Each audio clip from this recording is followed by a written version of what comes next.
Hello, commentary fans. Mike is back with his latest commentary. Today we are going to do George A. Romero's Night of the Living Dead because it was requested. And I thank you for the request. It's a good film and I really hadn't considered it before. But there's definitely a lot to talk about here.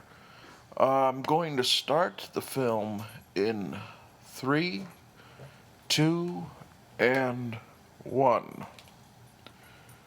It's booting up here. We're going straight into it. The curvy Pennsylvania Road.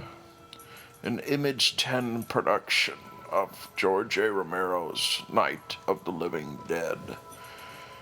And when I looked at the request, I really hadn't considered doing this before, just because I don't know.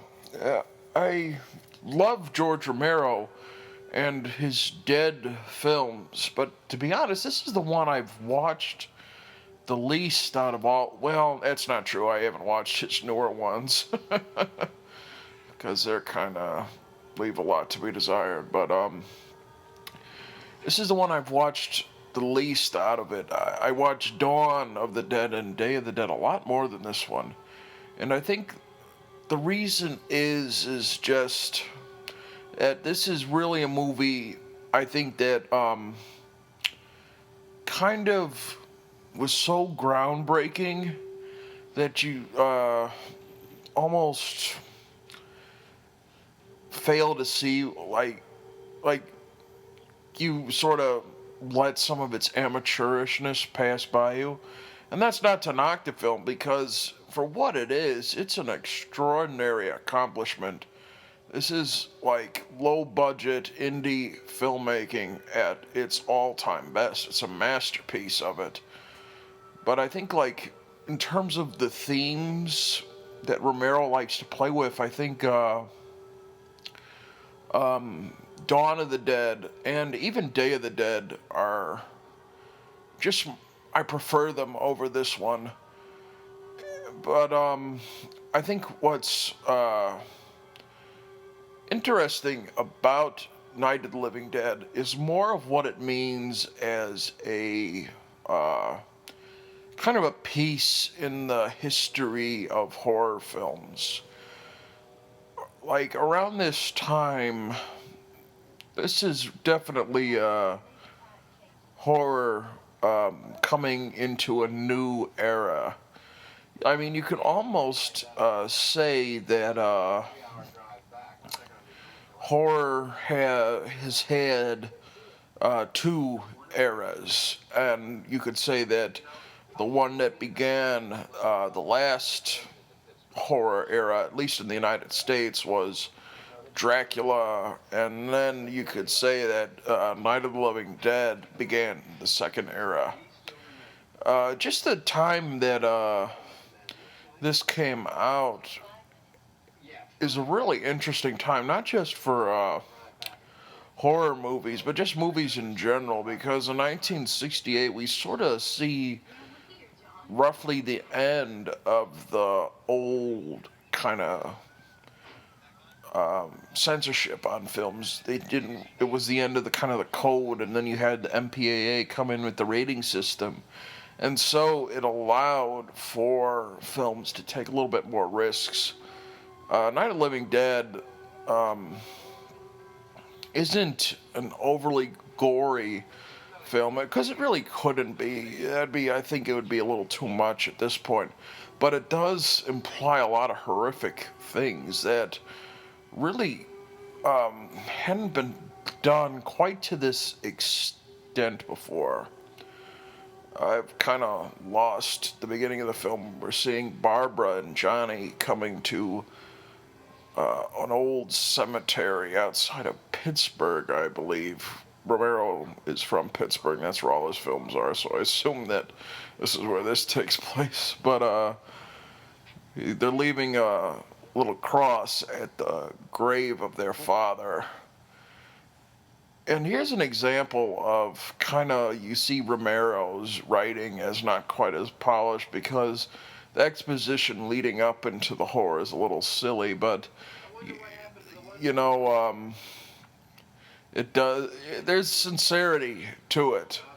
I'll definitely say, because you'll never forget this beginning because of Russell Steiner here, who's playing Johnny. And when he sees the zombie coming, and of course goes on and says, "They're coming to get you, Barbara." You know, that's horror legend right there.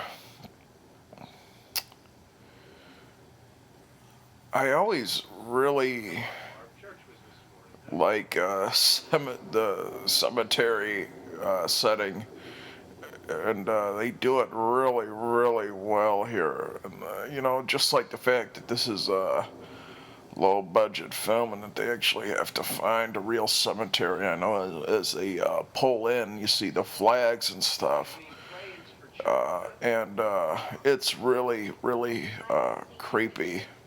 Just kind of that authentic touch, Some people, this is really, like, some people, this is a great fear, and me included, just the whole idea of a cemetery makes me feel really, really uncomfortable. uh, right now we have Bill Hensman kind of scattering around in the back. He's the first zombie of the film who is the one that's coming to get Barbara and attacks poor Johnny for his assholishness. uh, One thing I'll say about this film is that it's kind of cool in that, like, it's not so, I don't know, 46 years now. I mean, that's not so terribly far away from us today. Uh, I've been to a number of horror conventions, and one of the all-time best was Flashback Weekend in 2008, which was the 40th anniversary of the film. I'm sorry, I say Flashback Weekend as if you know it, but it's a really cool Chicago-based horror convention that happens at the end of the summer. If you're listening in the area, I really highly recommend you check out their website. But they put on a really good show every year. And for 2008, it was, of course, the big 40th anniversary of Night of the Living Dead.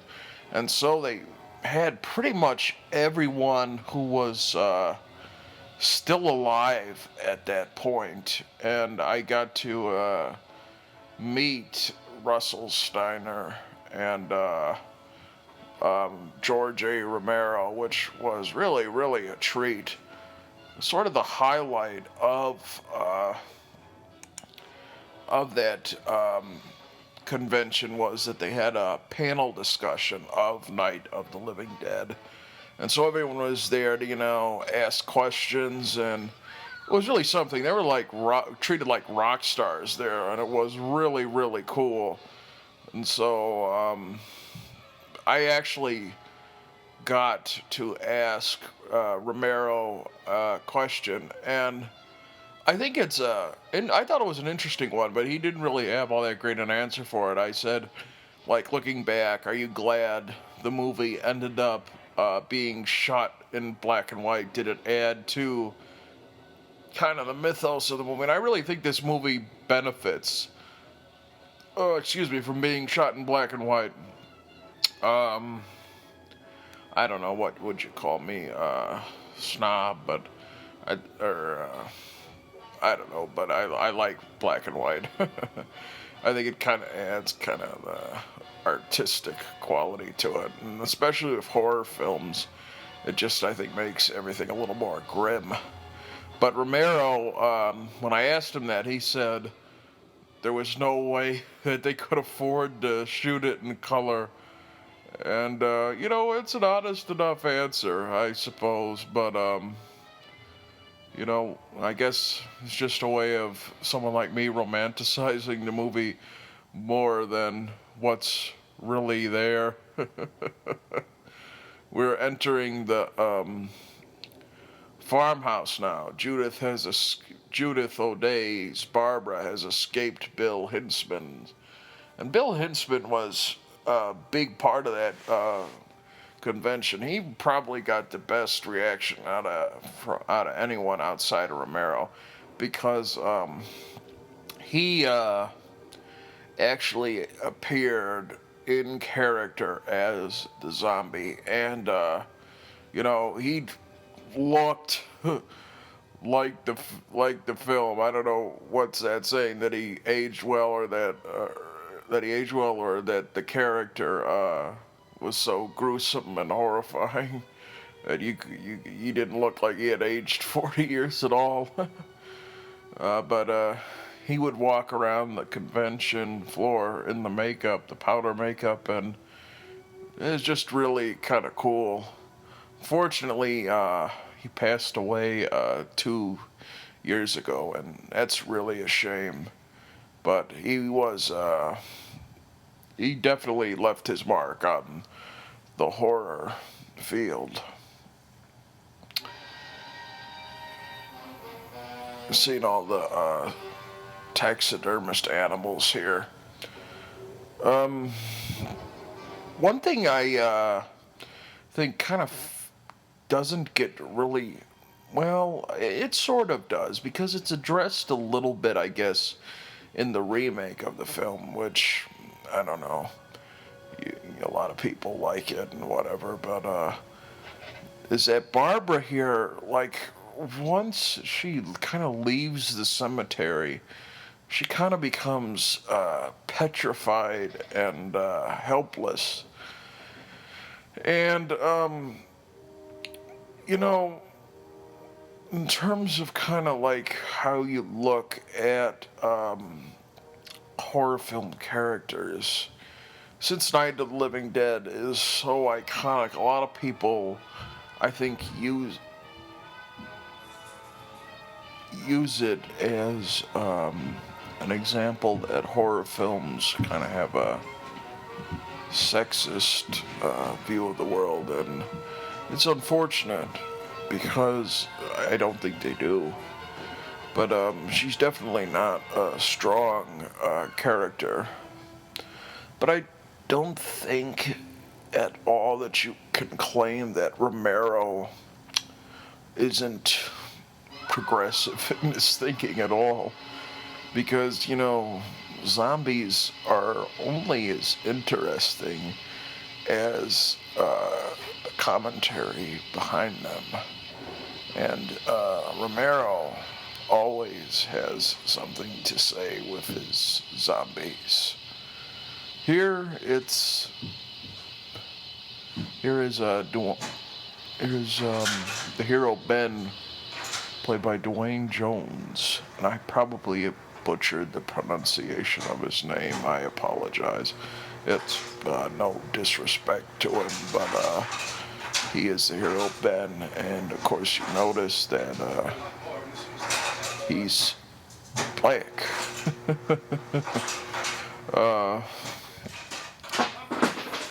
lot of people say that that's one of the groundbreaking things about the film, and he's definitely the best thing about it. He's the best actor in the film, gives the best performance, and he really spearheads the whole action of the film, because Night of the Living Dead has some traps in its writing, and you could tell that they're the traps of having a really low budget film.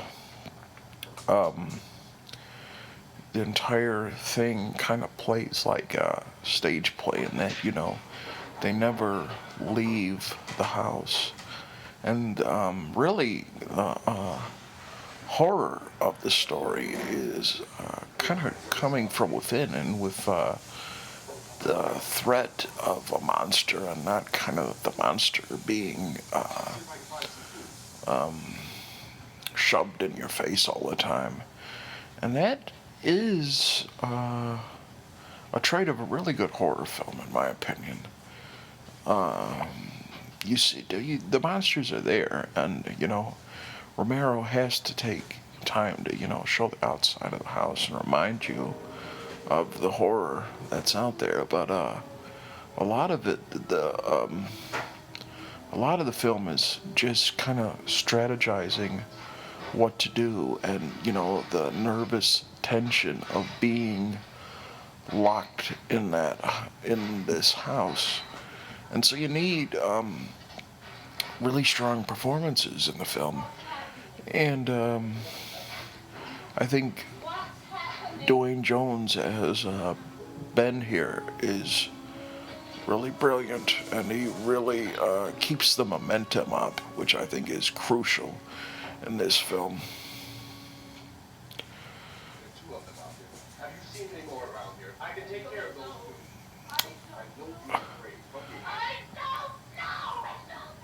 Going back to what I was saying earlier about how horror, this marks a point in the horror genre. It's not only the creation of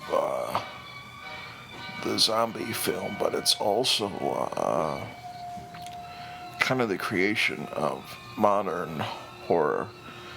And I think one thing we'll notice in horror films that happen after Night of the Living Dead is that were released after Night of the Living Dead, is that the horrors kind of don't come from a sophisticated place. I don't know, what would you call it? More lowbrow horrors. Oh gosh, this is terrifying here. The zombies moving across the house. One glaring thing about Night of the Living Dead is that everyone knows that the film has entered the public domain, and it's really a shame that it has in a lot of ways, because public domain films, no matter how good they are, they kind of suffer from the fact that there's no real financial incentive for anyone to release them in a really high quality print. I'd be really hesitant to buy this film on Blu-ray, because I just really can't see anyone who would put the money into going far out and giving it the tender loving care that it really requires. The film went into public domain because of something really, really stupid. The producer filed the copyright under one of the working titles of the film, and I think it was Night of the Ghouls or Night of the Flesh Eaters or something like that, and he didn't file it under Night of the Living Dead, and so there wasn't copyright on the film. And now anyone can sell it, distribute it in any way they want. A copy I'm watching right now is one that I got a long time ago. It's one of the first DVDs I got, actually. I bought it for $5 at a time when a $5 DVD was unheard of. It's from Hollywood Classics, which is really as bad as it sounds. It's got like the PowerPoint DVD menu. Oh man, it's really, really funny. But one thing I will say about it is there's some debate over whether some of this grain and flicker adds character to a film. And in a weird way, I sort of agree with that. I definitely feel that in some cases the movie looks more interesting. Especially, maybe this is really just kind of me putting my own opinions on the film, or, like finding stuff that really isn't there. But um, I think like the movie kind of looks kind of like something like a document might see on History Channel or something like that. It looks kind of like the footage you see from the civil rights era at the time, or kind of like messed up, zombified Zapruder film or something like that. But I guess you could look for the positives in anything.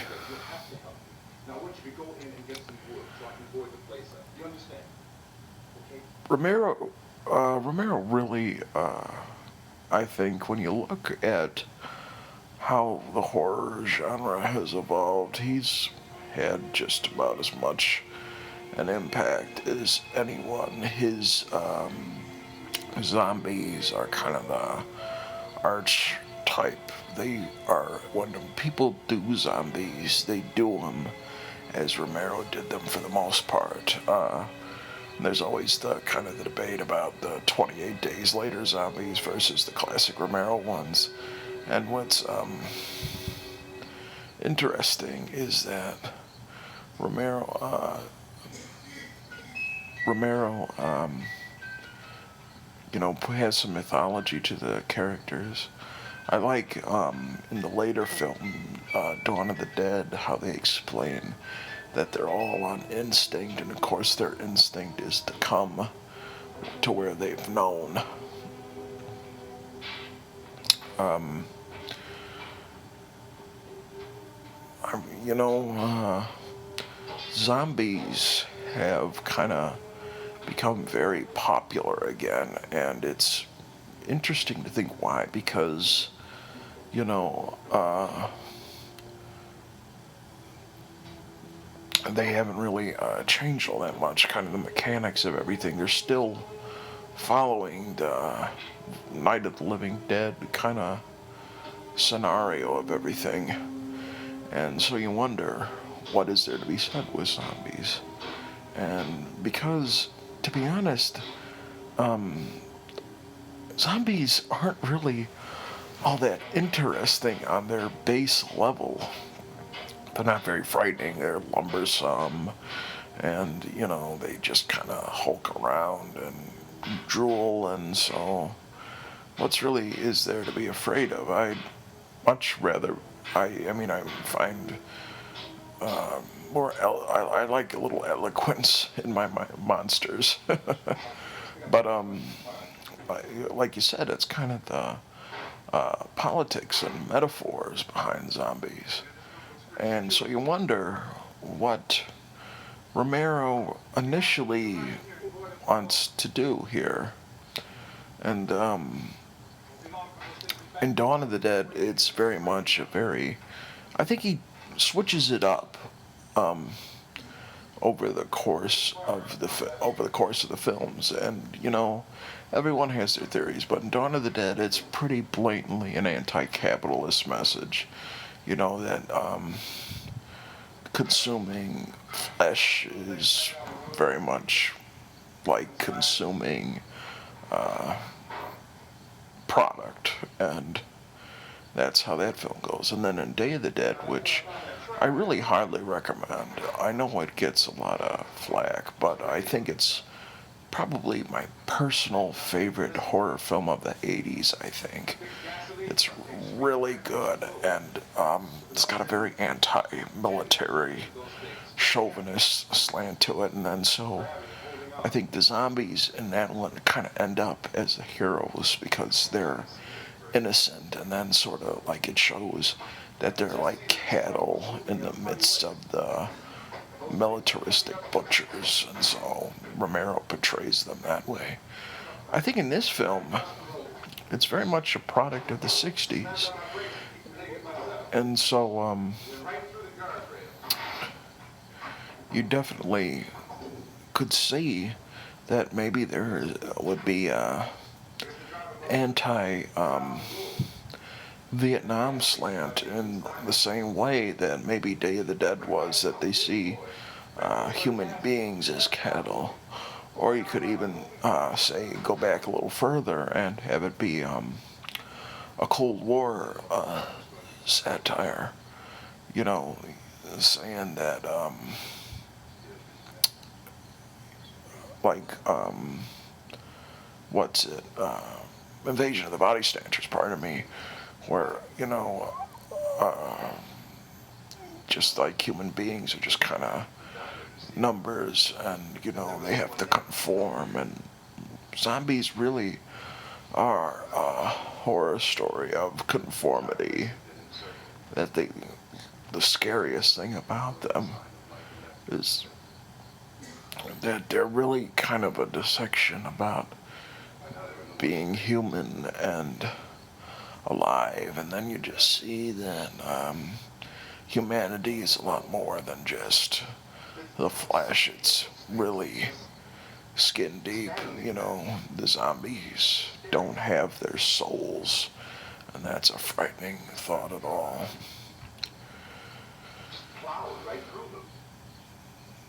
And there's actually, like you said, there's not really a lot of zombies in this film. It just didn't make practical sense for Romero to have a lot of zombies because he couldn't afford all those group shots. Like now don't quote me as 100% for sure, but I would imagine that pretty much all the zombie shots were probably filmed in a short period of time, and the rest and the majority of the filming was all this interior stuff. And like I said, this is really a outstanding example of a low budget film, because you really like Romero is able to have a broad idea on a microcosm canvas. Later on, we're going to be introduced to Charles Craig, who plays the newscaster, and he's another one I met at the Flashback Weekend convention. But he's really very good in the film. He plays the newscaster who's on the radio and TV, and he's got a great voice that really lends a sense of authority to the film. And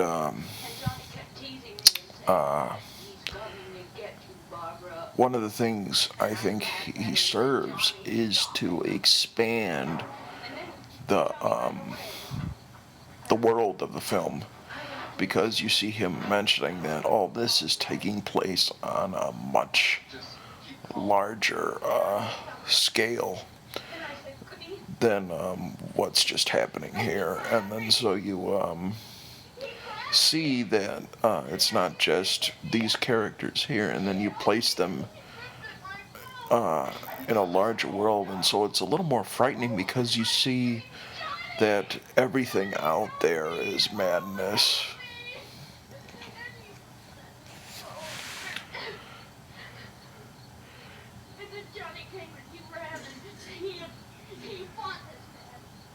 Yeah, they're kind of relaying their stories of what's happened to them up into this point, and kind of how they got where they are. And Judith O'Dea's Barbara is telling all about Johnny and how he got attacked there.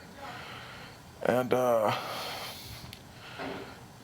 Judith O'Dea, I think, is good, but I think she kind of relishes in sort of the melodramatic nature of the character. And it's not really a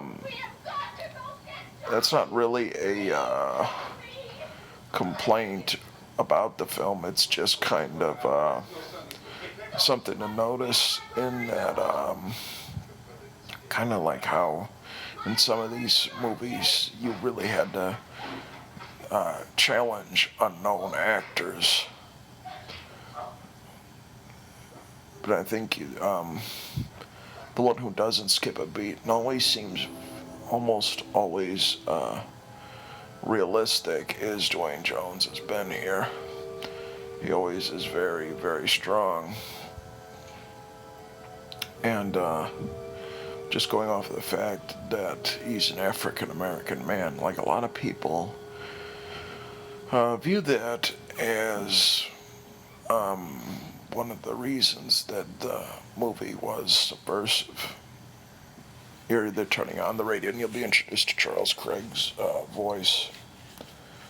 And it was a real treat seeing him at that convention because he read some of this text again and really did, it was like you were in the movie. But going back to Duane Jones, I'm sorry, it's going to drive me nuts until I find out how to actually pronounce his name. Romero always said that, from what I've read, that he simply casted Duane Jones because he gave the most proficient audition. And, you know, if that's true, good for him because that's really, I mean, good for him that, you know, there wasn't any prejudice involved. I mean, you know, almost look at this time as like almost nightmarish and kind of how backward the world was and how, you know, groundbreaking it was when there's just major changes. But even so, casting him in this film definitely was a kind of a big move because you didn't really see a lot of movies starring black heroes.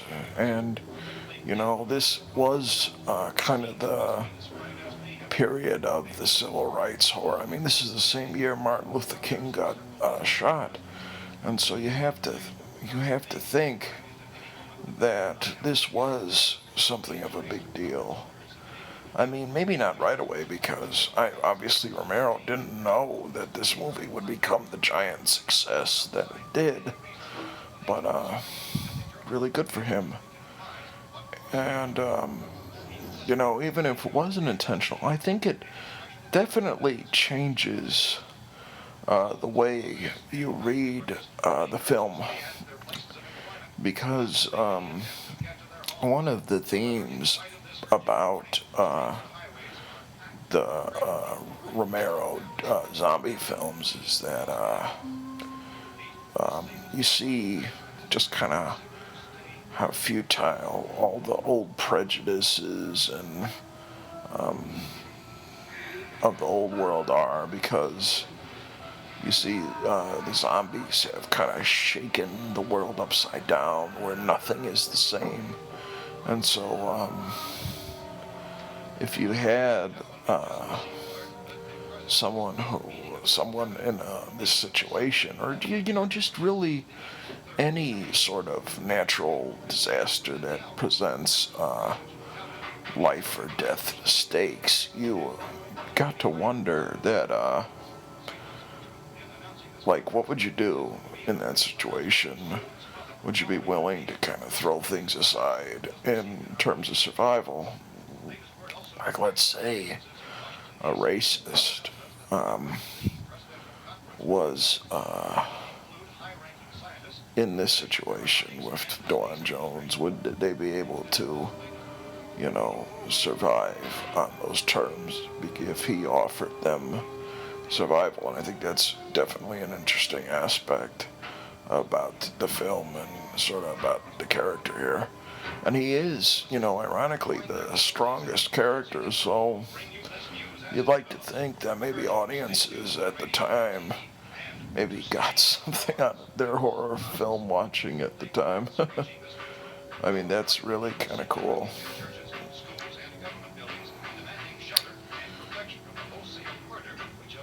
I know in the remake, Tony Todd played the character, and he's a good actor too. And so it's definitely he's definitely a strong character.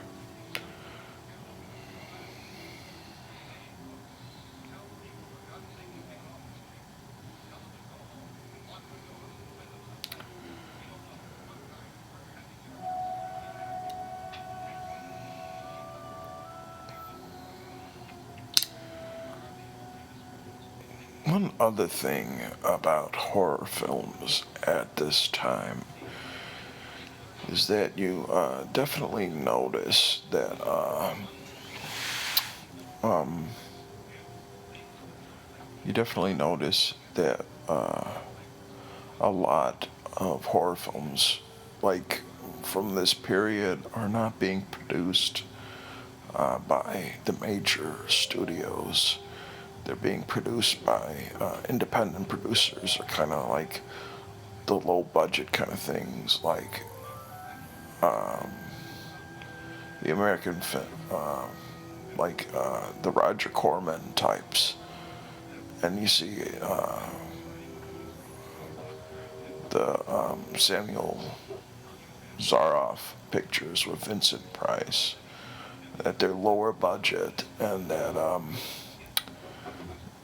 they're independent. And I think like that's really it was really a great period for horror filmmaking. Especially, even further is George Romero, who completely funded this money with, just raising it himself. And he started off as commercial, who shot commercials in Pittsburgh, and he kind of used those resources to channel into his own film. And because of that, he didn't have a studio kind of dictating what he would do, and so the horror film was able to kind of progress forward, and that more risks could be taken. Um, One thing I think Night of the Living Dead kind of spearheaded that idea. That I think it kind of challenged horror films in America. Like it set the floodgates open. I think a great companion piece to Night of the Living Dead, and the one that sort of is the other great granddaddy of the horror film stays, the original Texas Chainsaw Massacre. Tobe Hooper made that film, and one thing you'll notice about both of them is that they're both really restricted by the low budgets, but their ideas are very big, and there's a lot of horrible stuff in those films, but the vast majority of it is implied horror, and they don't overexploit their monsters. They focus on the survival of the characters fighting for survival. And going back to what I was saying earlier, about these films kind of going away from the very kind of sophisticated nature of the really old horror films of Dracula and Frankenstein, or even, the giant monster films. Like, these characters in them aren't scientists or aristocrats, they're ordinary people. And I think that really terrified audiences, because obviously horror hits home when you see that it could happen to you. And one thing I always think of when I see Night of the Living Dead is kind of the idea that it was probably played on a lot of drive-ins in the rural areas, and I think it's kind of fun that this is like the perfect drive-in area or drive-in film. Right now we're here with Carl Hardman, who's playing Harry Cooper, who was kind of an antagonist in this film, and he really goes with the theme that what good is chauvinism in a situation where life and death are at stake here.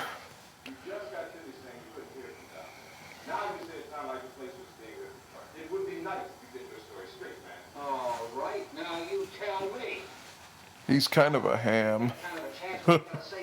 He's probably the biggest ham in the entire movie, and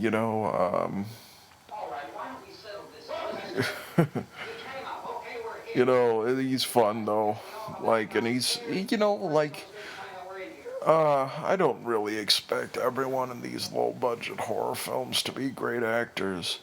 And, Judith O'Dea kind of goes over the top a little bit. And this Carl Hardman goes way over the top. He's like screaming his dialogue. But, what you want is sincerity in a performance.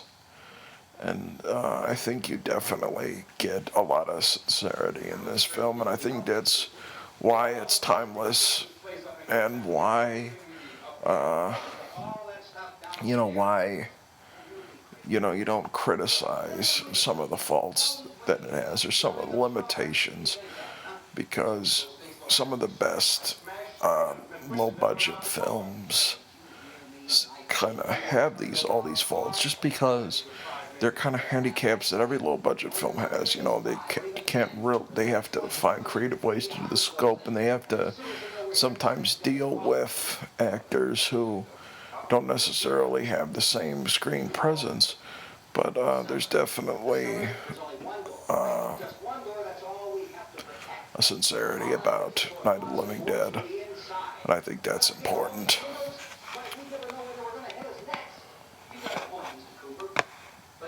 Here's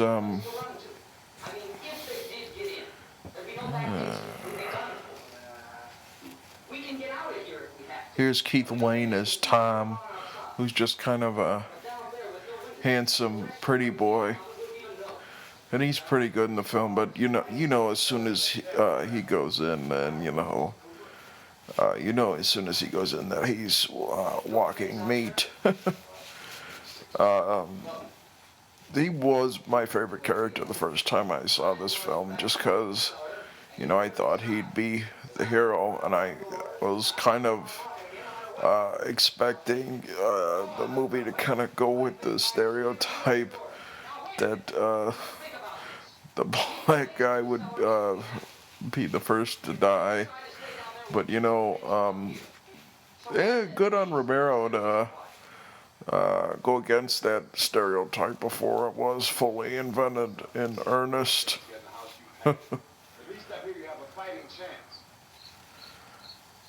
Here we have the scene where the zombies all skulk around.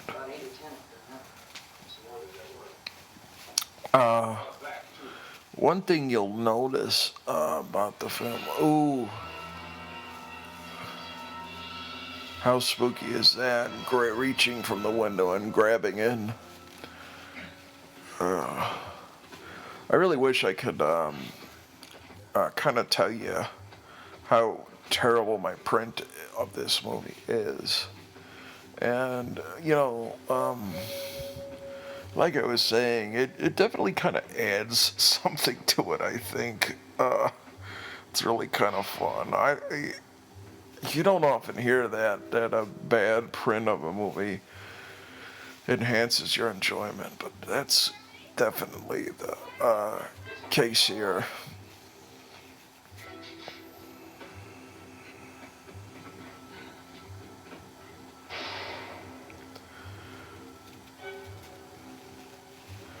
Yeah, you see, there's not really a whole lot of gore, although you do see some bullet blood on that zombie there. one one thing about the Romero is that he collaborated with Tom Savini on pretty much all of his films, but this one. And rumor has it that Savini was originally hired for this film to do the makeup, but that he had to leave because he was drafted into the Vietnam War. And that's one kind of cool thing that you'd like to imagine what Savini would do even before. See, here's another kind of troublesome scene here. The whole debate over whether the Coopers are going to stay in the basement versus staying upstairs and being safe, and who's in charge of this house, even though like the owner's not here. But Mr. Cooper wants to take Barbara down, and he wants to take Barbara down to the basement, and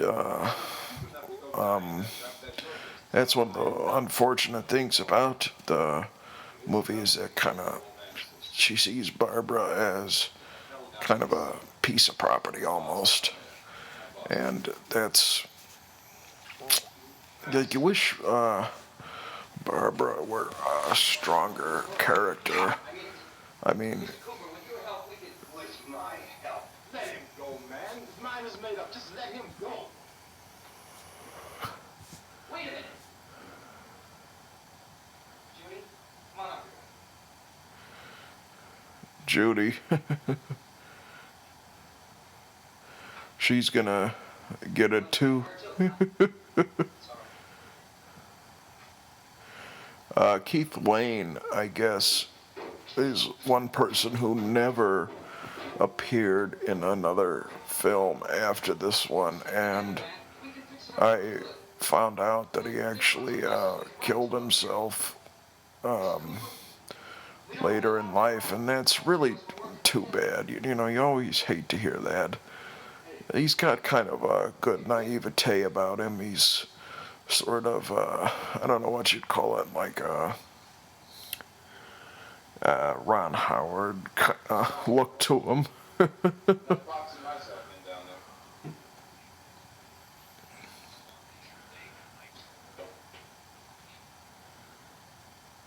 There we have the first look at their poor little daughter, Karen, played by Kira Shawn. I can't pronounce her name either. Schon is what it is. She's actually the daughter of Mr. Hardman, and she's playing the daughter in the film. And she really, I guess, is very big into the horror scene. I've seen her at a few conventions, and she's always seemed very nice. I've never met her personally, but she's definitely the most frightening character of this film. You know, it's kind of funny seeing everyone take their smoke break in the film. You know, you have to wonder how long this siege will last, what they do without their cigarettes. Oh man, it's just a funny thing about really any film at this time, kind of seeing how old-fashioned it is and how the story could change over time. Does anyone up there know why we're being attacked? Whatever it isn't just happening here. It's some kind of mass murder. It's going on everywhere. The radio said to stay inside. Radio? Radio upstairs. I heard a news bulletin. There's a radio upstairs and you boarded us in down here? I know what I'm doing. What did it say? Nothing. Nothing. They don't know anything. Oh, this is interesting. You see the wife here fighting for her husband and kind of getting rid of his kind of masculine, kind of hurting his pride here. People for it, so they tell us what to do.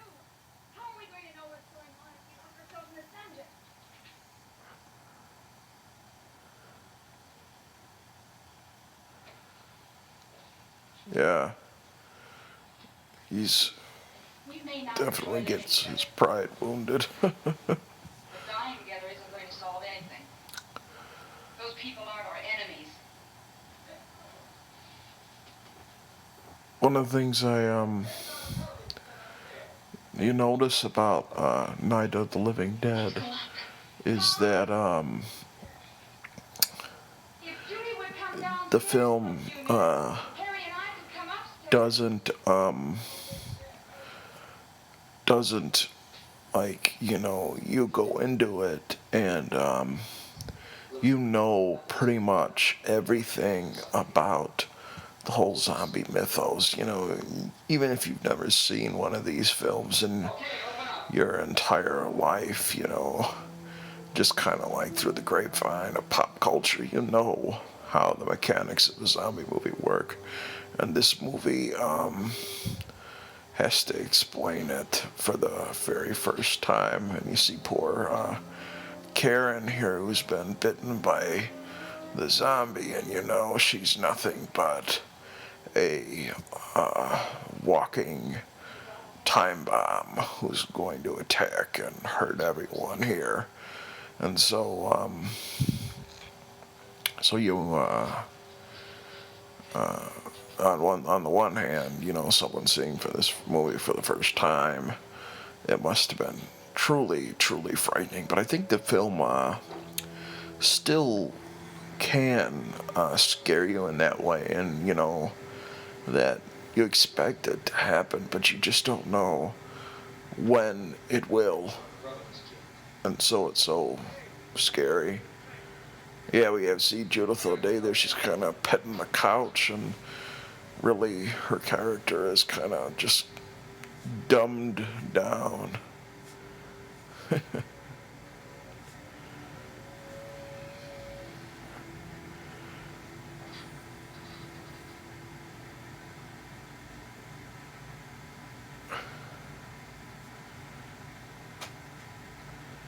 See, you know what? Maybe I was a little hard on her. She seems to do a decent enough job here. I mean, like, what Romero is asking her to do is kind of regress into shock, and it's to do that conceivably, and to to do that in a way that has that impact. It's challenging, but you do feel for. You definitely have a compassion for character Barbara there.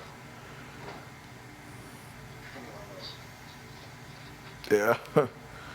All their shattered nerves. Treating them with cigarettes.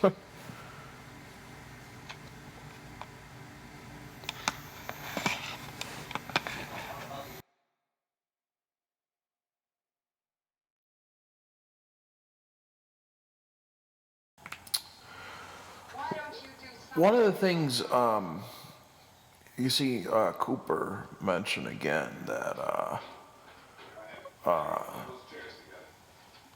there's could be 50 million of them. And one of those things I wonder is, how well this movie would work if you didn't even show the zombies at all.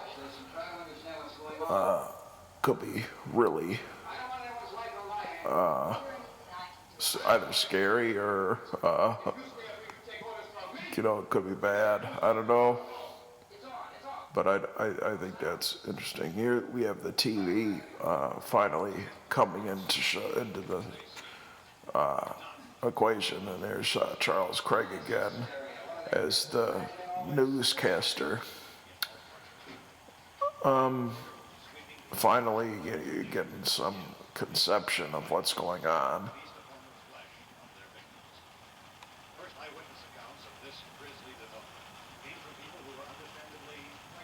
Well, this is a really classic scene. It might be my favorite in the whole movie. Just kind of like, I think, kind of the old-timey feel of it, and it's really kind of frightening too. Just the idea of the actual television going away, you know. That's one of the things that they play with in the later films too.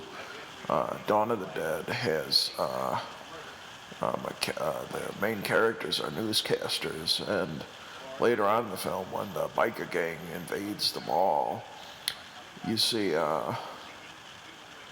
one of the bikers try to steal a TV, and he goes, "Oh, what are you gonna watch? There's nothing." And one of the things that goes on, you know, later is that probably the TV broadcast would just disappear entirely, and there'd be nothing but static. And I guess that's one of the things about our culture, even now it's worse than it was then, is that the TV is kind of your lifeline, and you need it right away. I like this, you know, so they're showing the rescue stations and where you need to go. But it's interesting, you know, here we have the reports about the president, and obviously Romero doesn't have the ability to have an actor play the president, you know, kind of give it the grandiose quality we need. And so he, you know, makes it huge, but and yet, like, brings it down.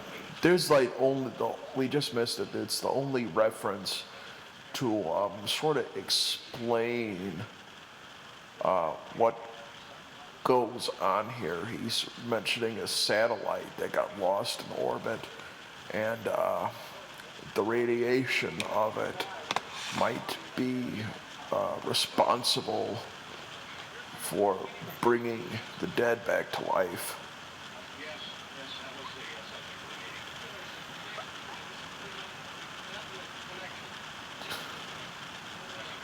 You know, it's never really all that important to the whole zombie legend, how it happens or why it happens.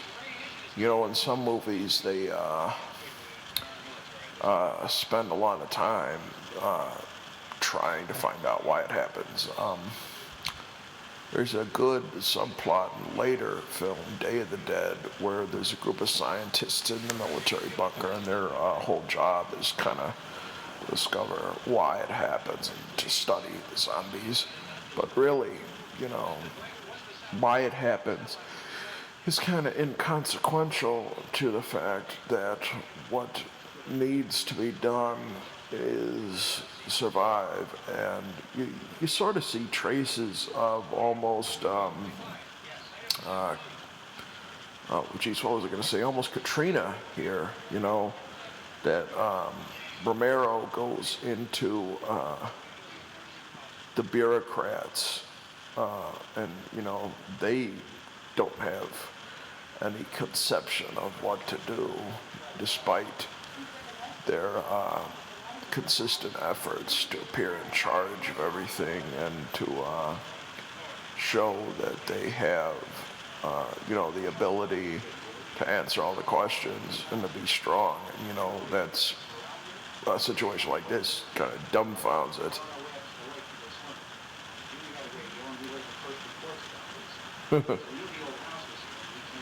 Judy had a radio. They went up to go swimming. Oh man, they're kind of typical teenagers from this time. They're like almost out of a sitcom. You'd almost expect them.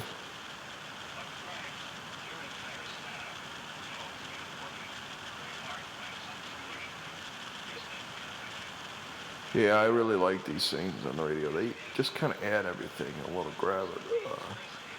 This Charles Craigie reminds you of almost an Edward R. Murrow. He does a good job there.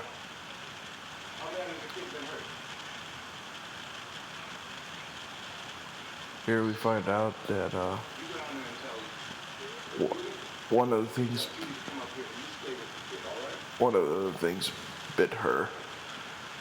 I don't really know if they discuss how that biting trends for the zombies in this film. It's been a while since I saw this.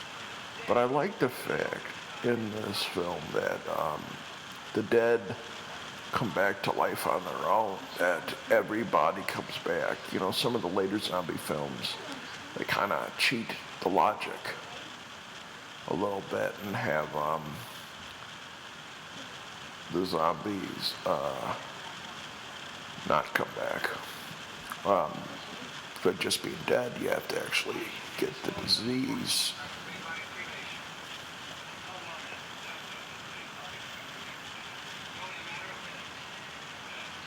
Here they're actually talking about the fact that you can't have funeral arrangements, that you have to take the body out and burn them immediately.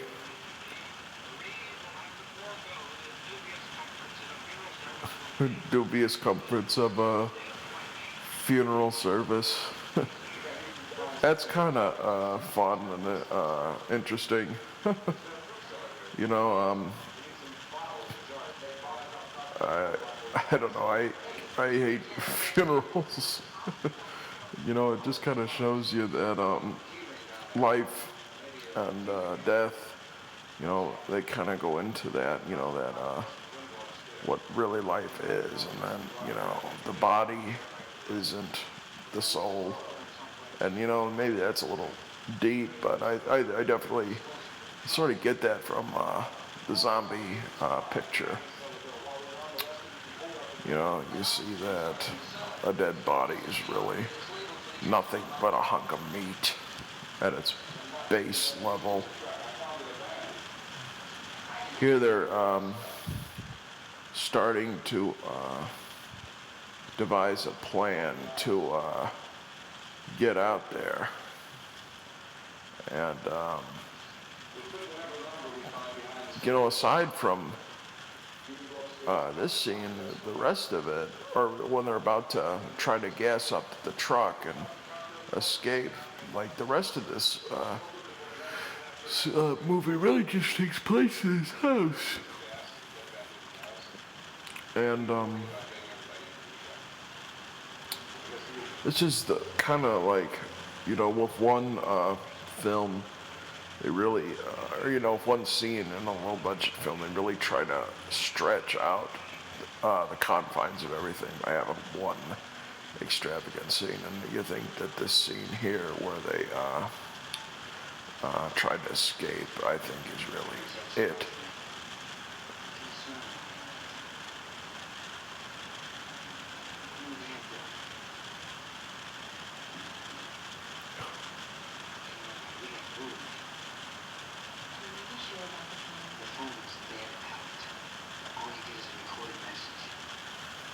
Yeah, see, there's the other thing that we all take for granted.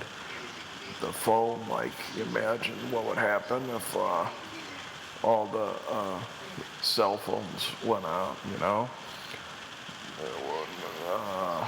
That'd be only add to the hysteria being on a contact with everything.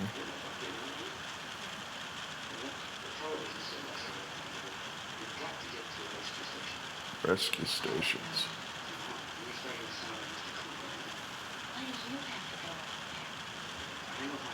Yeah. Here we have Romero kind of putting in a little dramatic moment between Judy and Tom, and, you know, you sort of see the limitations of the dialogue here. You're trying to have a dramatic moment, you know, that these two are obviously a couple. And you get more of the feeling that between, it feels more authentic between Cooper and his wife, just because they seem a little older and, like, you know, this kind of feels really inauthentic, their relationship. And I think the reason why is, I don't know if it's because Romero was young or just because, in a lot of horror movies, these these scenes, well, not love scenes, obviously not sex scenes, but these scenes where these two characters kind of express their fears and how they love each other, don't want to see each other grow. They kind of are hard to write, I think, because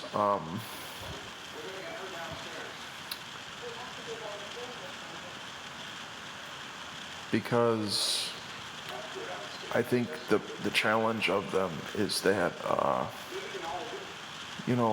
just kind of the whole absurdity of the whole thing. You know, um, you really you really need an actor who is really capable of doing the full gamut of emotions and they're very kind of casually afraid, and that's what can plague a film like this.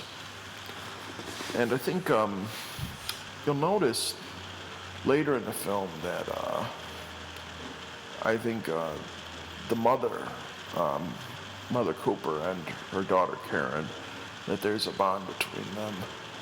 And just because you see Karen is very, just the idea of a kid being in this situation really lends itself, I think, really well. Romero was wise to do that because I think if you had like Judy as the one who was sick, it just wouldn't be, I don't think, as frightening because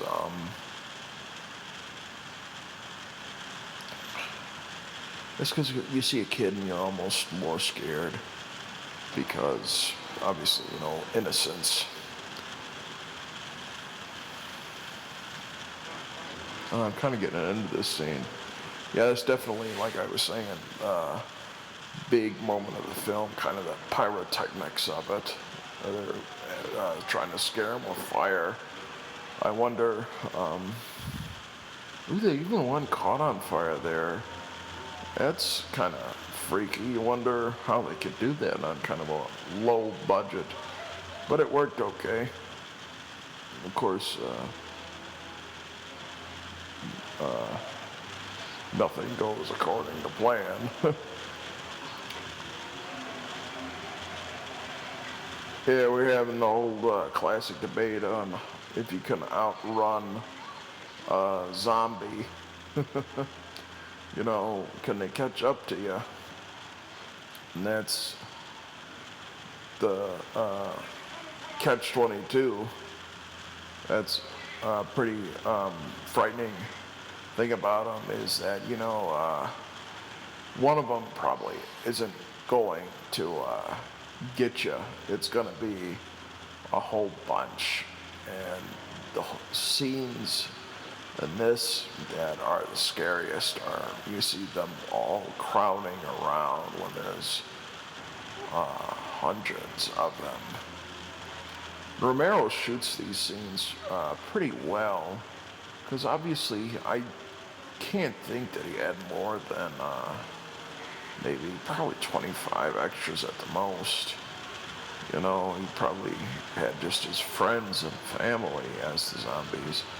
But they really do a good job of framing the scenes really well. Like, everything with the zombies is very claustrophobic. You see them very close angles, and, that smothering feeling is terrifying.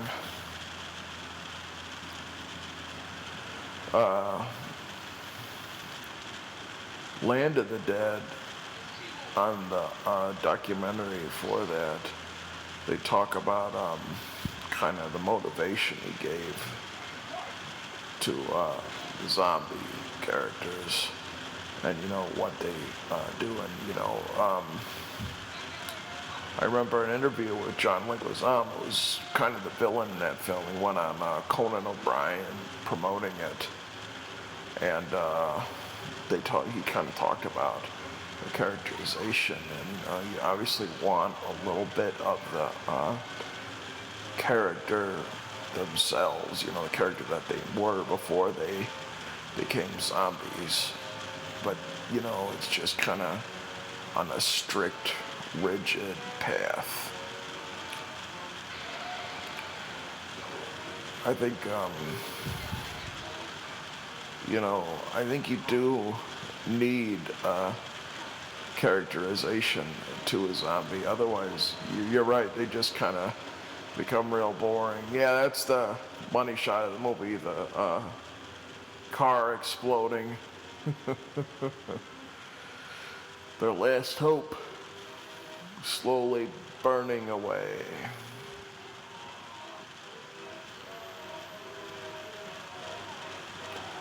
Yeah, I like the fact it's different that there's not a lot of makeup on these zombies. Like, I can't imagine it was anything more than powder. And so, you know, you're right. This probably was the film with the best, quote unquote, zombie acting, because, kind of the horror had to be more from the actors themselves than you having good old Tom Savini go all out with a zombie makeup job, make them all green and gooey. I like the scene later on. I don't know if we've seen it yet where the zombies gorge on the flesh, but I'm positive that it must be nothing but chicken bones that they're eating there. There we see Cooper being the giant coward that he is, refusing to help. Yeah, every good zombie film has that moment where the survivors band together, and it's the one who looks out for himself the most usually ends up losing. And maybe that's not how things work in real life, because obviously if you're in a situation you do want to look out for yourself, but you want everyone to be a good team player, especially when you have the one who's at the expense are the likable characters of Barbara and Ben. You don't want to see anything happening to them.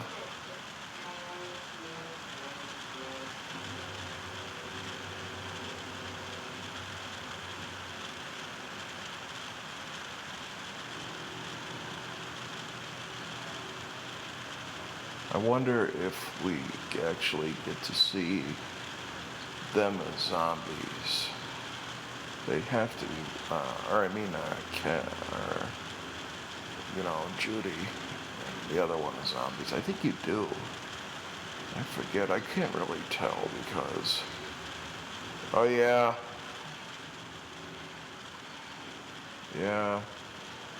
This might be the scene I was thinking about earlier. Oh, yep. Where they're eating the flesh. Ooh. Yeah, this is a little bit more gory than I remember it being. That. Those might be intestines. But that's just raw meat, really.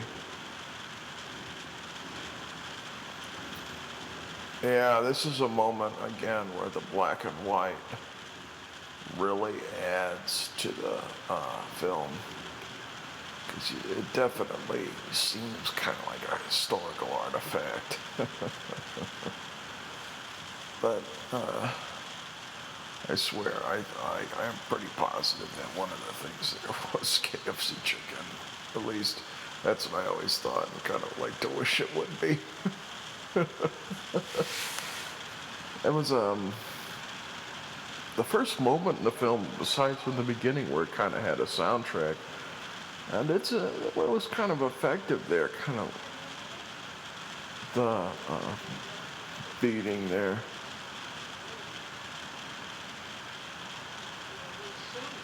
The pulsating sounds there.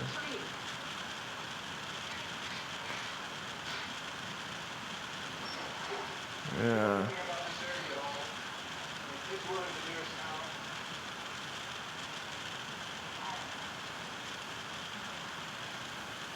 Here's where they kind of get the epiphany that they're going to have to work together if they're going to survive.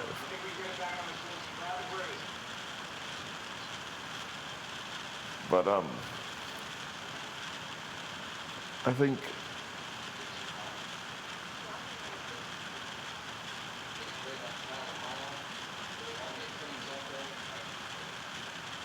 the moment that's most interesting in a zombie movie is kind of the part where they lose hope, and it's gonna come up here soon.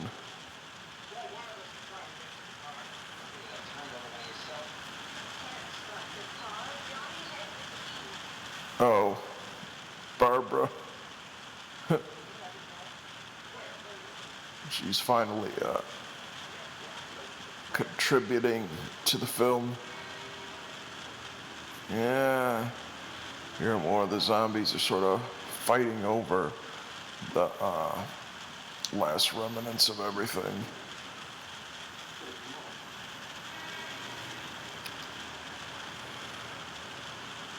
Yeah.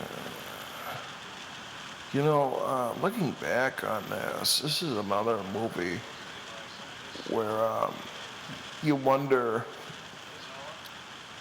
what the audiences must have thought about it at the time. It must have been pretty terrible, you know, just the implications of it. And though the gore effects really aren't all that impressive to someone like this.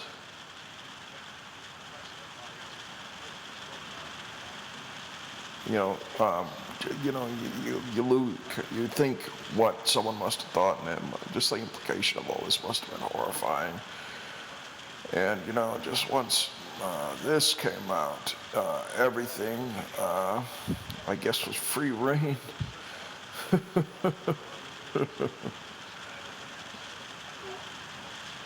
Here we have the rednecks coming out and shooting the zombies in the head, which is the kind of the most popular aspect of the zombie legend, and it's one that Romero invented. Well, you almost think, you know, if they're dead, what kind of impulse is triggered by the head. But, you know, I have to think that in some way there's some sort of gratification that, you know, or, you know, fantasization, or fantasy, not fantasization, that's a made up word, some fantasy, you know, that people want to see here, you know. There's shows like Walking Dead, which I haven't seen, but I know it's very popular, or video games like Resident Evil or House of the Dead, where the entire point of it is, you know, the endless onslaught of zombies and just shooting at them. And it's certainly a popular part of legend. And you have to think that, you know, maybe there's sort of a bloodlust kind of aspect of the zombie film. And I don't necessarily mean that in kind of a way that, you know, that the people want to commit violence who like zombie movies. I just think that it's part of the fun of the story, you know, that you want to see the characters kind of go out there and, you know, hack through the zombies. I don't know. It's a fun part of the story for sure. And, you know, even later on, it becomes a bigger part in the sequels, you know, the militarization. I mean, having the military go up against them in Day of the Dead, there's some almost moments where they kind of become action films. Probably the biggest is Land of the Dead, which is kind of the so-so fourth sequel to this. And In that film, they even have a whole weapon called Dead Reckoning, which shoots out missiles and stuff. But you almost wonder. Oh, there's a big moment where they finally learn to use tools, and they're trying to bust through the doors.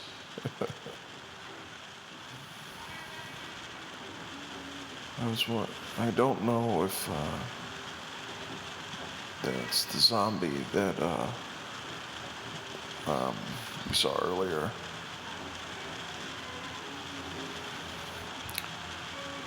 Oh man, how scary is this to be in this situation, you know, feeling so helpless here, you know. And then you see Cooper has no spine to him whatsoever. That's the character you want to see.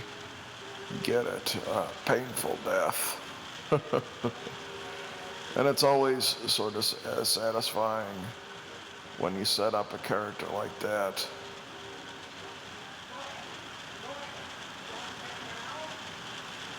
Yeah, all Cooper cares about is proving himself right about the cellar.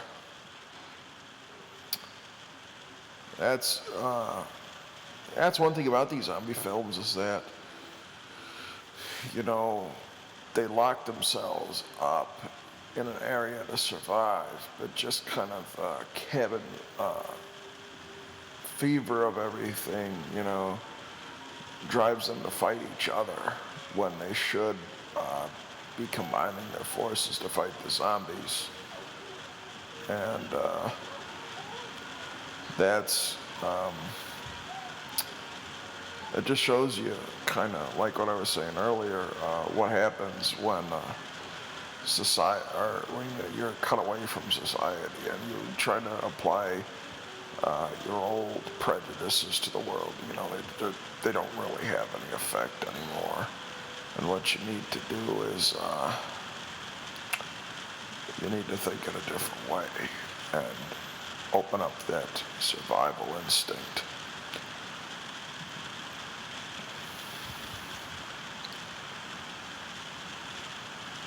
Yeah, Cooper got his just desserts. There's some nice use of shadows here. There's Bill Huntsman again coming out through the windows. But yeah, there's some nice use of shadows here. You see like the panels hide up there. And Barbara finally coming off of the couch. Oh, here is the most frightening moment of the film where Karen comes to life as the zombie. Well, not comes to life, obviously.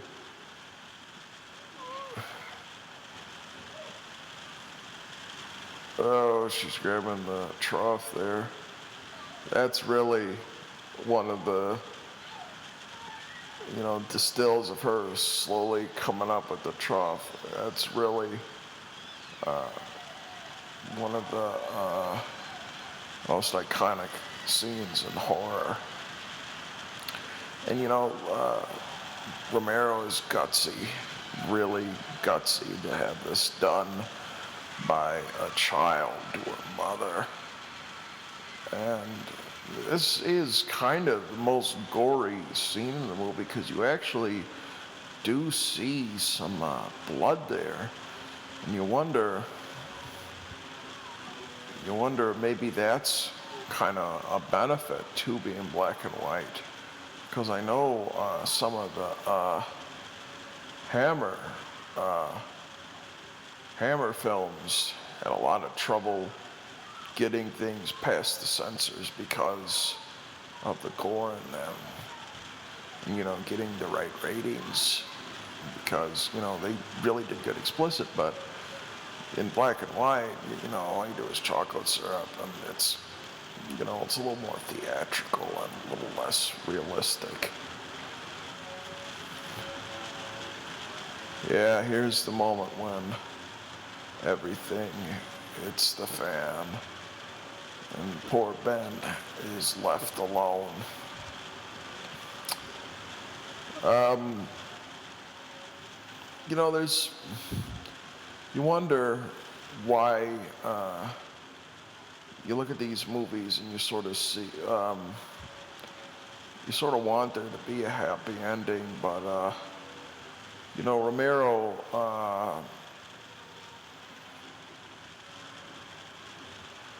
you wonder if Romero's films, I don't think, for his commentary and what he wants to say, they almost don't work if they have a happy ending.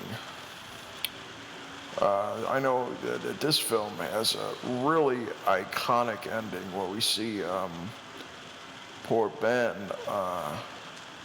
get his brains blown out because the rednecks don't realize that he's not a zombie, and it just kind of goes with the themes of the film, kind of showing later on how kind of like you're unrecognizable. I mean, like human life is unrecognizable in the midst of all this brutality.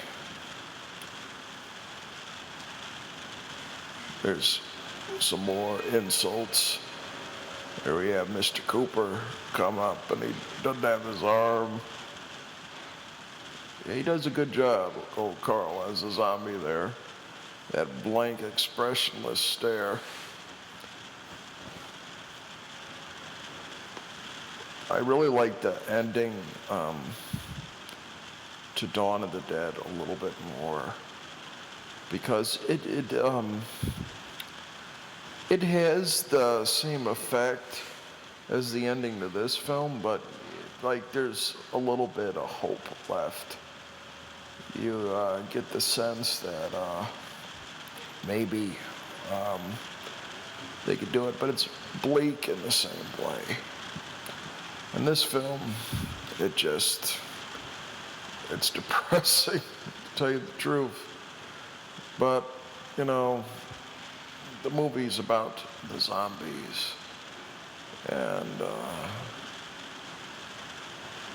it's more effective, I think, if they win, because you show how kind of futile everything is.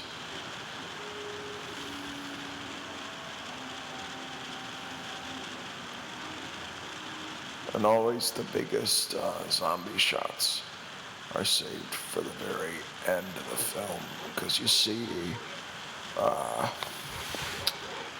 the most of them, and they're all cramped together. Duane Jones died in 1988, coincidentally the 20th anniversary of the film. And I guess he never,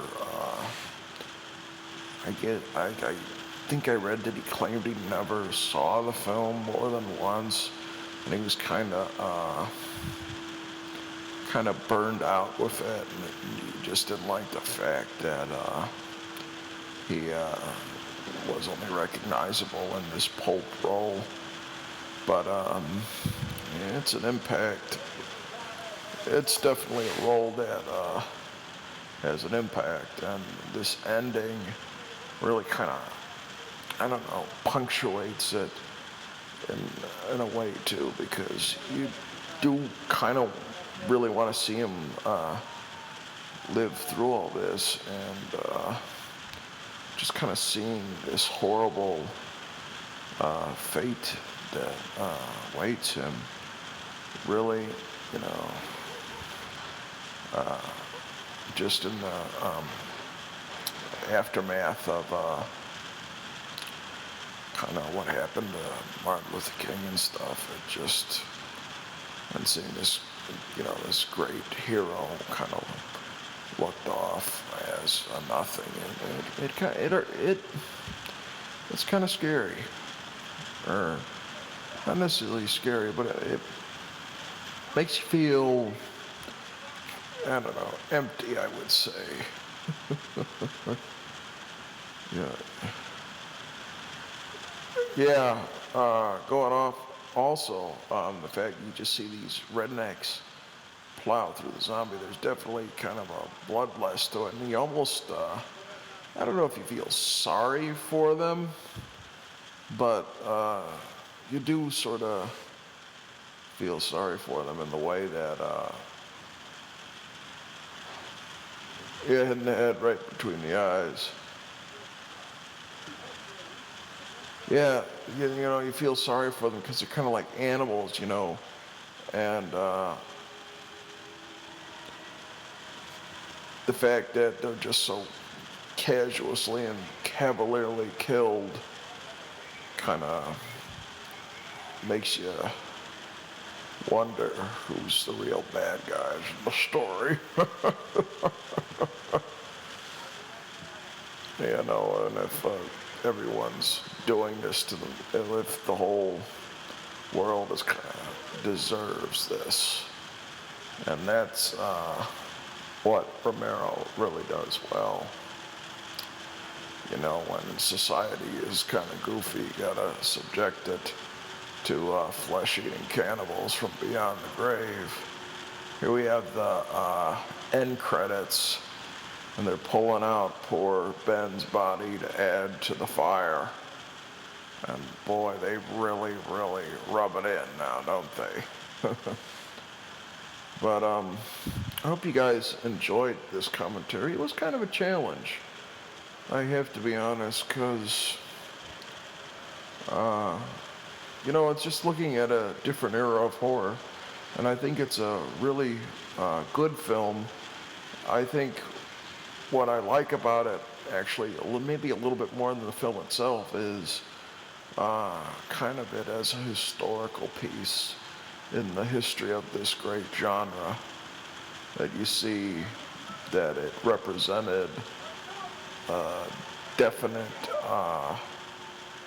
place and time, and it began the modern horror genre.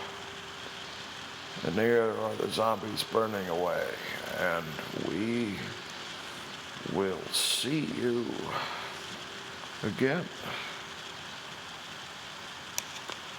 Have a good evening and enjoy.